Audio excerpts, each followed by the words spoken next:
যা 5-6 দিন থেকে যা করছে ওইদিকে ভাগাড়টা বন্ধ হয়েছে, সব মাল এইদিকেই ফেলছে। লোকাল যত কাঁচাগুলো সব এখানে কেউ বলতে পারছে না।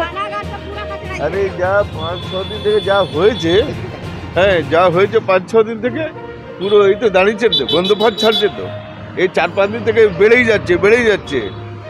এবার কি হবে? এবার এখানে ওই বিমারি চালু হয়ে যাবে লাস্টে। যা বৃষ্টি হলে তো তখন তো পুরো ওই হবে লাস্টে, ডেঙ্গু আর সব চালু হয়ে যাবে। পুরো বৃষ্টি হলে তো সব মরে যাবে। আজ কি করছে, যত গাড়িগুলো এখানে নর্দমা ফর্দমা তার বাড়ি থেকে যত কাঁচাগুলো তুলছে সব নিয়ে এসে এখানেই ফেলে দিচ্ছে।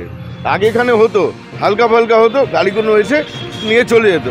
এখন নিয়ে তো যাচ্ছে না, আর যা সব এইখানে ফেলে দিয়েছে একদম পুরো। এ তো এখানটাই পুরো, এইটা দেখুন না, এটা পুরো ভাগাড় করে দিয়েছে একেই তো। লাস্টে আবার কি হবে? লাস্টে সব মরবে এখানেই। একদিন বৃষ্টি হয়ে যাক না, লাস্টে সব মরবে। আপনি আন্তরিকভাবে কি চাইছেন? দেখছেন না, আরে এখান থেকে তুলতে হবে। এখানকার তো লোকরা এমনি ভীতু বলে, না হলে তো সবাই তাড়িয়ে দিত। দেখুন কাল কলকাতা গেল 40খানা গাড়ি, সবাই ওখান থেকে তাড়ালো তো। এখানেও দাঁড়িয়ে যখন 1-2 दिन লোক লাস্টে দাঁড়াবে, लास्ट एखान থেকে सब ताड़ाते হবে। लोकल काउंसिलर या कोई कुछ नहीं बोल रहा कोई।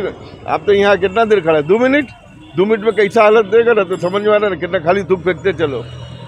হাওয়া এদিক থেকে এদিকে যাচ্ছে, ফুলতলা মোড় অবধি আপনি পুরো গন্ধটাই পাবেন। এদিকে আমার নাম তো শিবসাগর যাদব।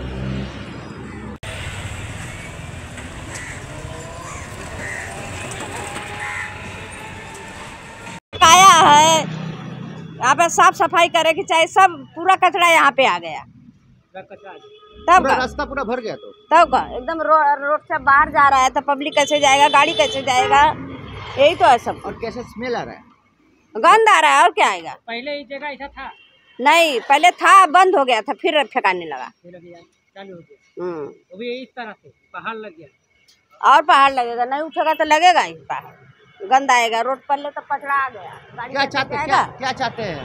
अरे साफ सफाई चाहेगा, और क्या चाहेगा? गंदगी थोड़ी ना चाहेगा। गंदगी में आना है जाना है, सब तो कपड़ा लगा के आ जा रहा है मुंह पे। बीमारी भी तो हो सकता है, गर्मी भी आ गया। हाँ बारिश आने वाला है, बारिश में तो और होगा, जितना गंदा फेंकाएगा उतना तो होगा ही। आपका नाम? सुबह होता है तो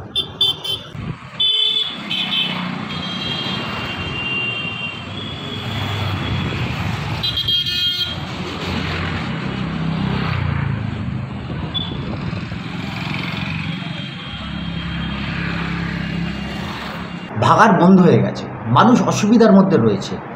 এই ময়লাটা হাওড়া শহর এমনি কিন্তু নোংরার দিক থেকে 1 নম্বর। সেখানে দাঁড়িয়ে আপনারা কি চিন্তা ভাবনা করছেন, কিভাবে এটাকে ঠিক করা যায়? শুনুন, এটা একটা বিরাট ডিজাস্টার কোনোদিন বলে আসে না, ভূমিকম্প কোনোদিন বলে আসে না, বন্যা কোনোদিন বলে আসবে না। কিন্তু আমি একটা কথা বলি, সাময়িক এটা অসুবিধে হচ্ছে।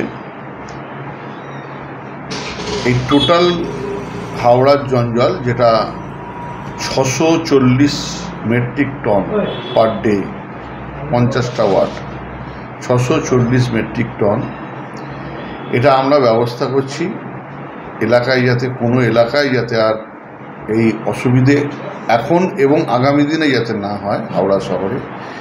এর জন্যে আমরা এটাকে কলকাতার ধাপাতে আমরা নিয়ে যাব।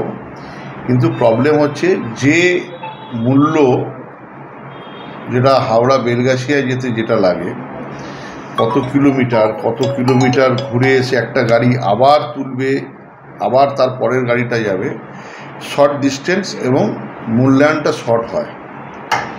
এইখানে করতে হচ্ছে কি, যেহেতু এত দূর যাবে কিলোমিটার মেপে এইচএমসি একটা মূল্যায়ন ঠিক করছে যে কত বরাদ্দ দেওয়া যেতে পারে। আজকের মধ্যে সেটা ফাইনাল হয়ে যাবে।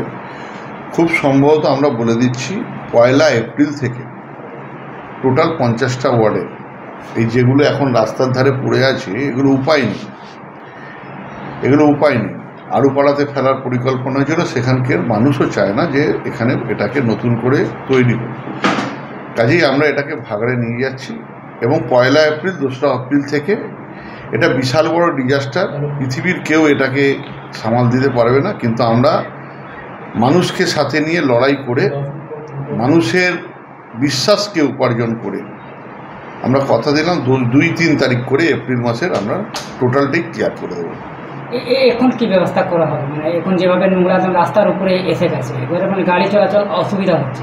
এখন ডোজার দিয়ে আমরা ওটাকে ভেতরে করব, যাতে রাস্তায় না বেরোয়, যাতে দৃশ্য দূষণ না হয়। এবং কিছু কিছু গাড়ি আমরা অলরেডি কিন্তু ধাপায় পাঠানো শুরু করে দিয়েছি। এটা টোটাল কন্টিনিউ, মানে একদম অভ্যস মতন হয়ে যাবে 2রা এপ্রিল 1লা এপ্রিল থেকে। মানে মানুষ একটু রিলিফ পাবে। মানুষ রিলিফ কি যেরকম আগে ছিল সেরকমই হবে, খালি টাকার বরাদ্দটা কথা হচ্ছে, সেটাই এজেন্সিদের সাথে কথা বলে আমরা তৈরি করে দেবো। ঠিক, থ্যাংক ইউ।